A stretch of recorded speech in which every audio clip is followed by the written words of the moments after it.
In this video, you will see how to remove header and footer from second page in Word document.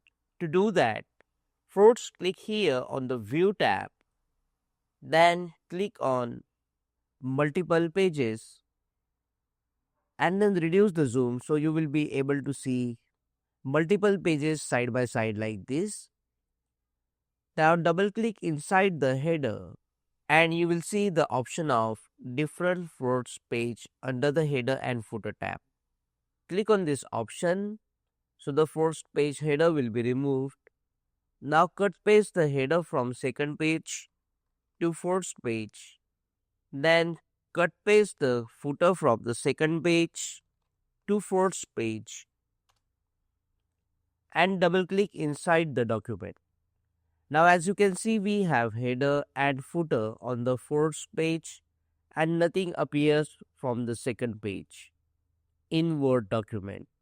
Once done, you can go to the View tab, select one page and then can adjust the zoom according to your use.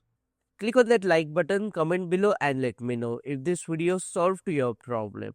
And don't forget to check out these useful videos if you want to learn more about header and footer quickly. See you again in the next one.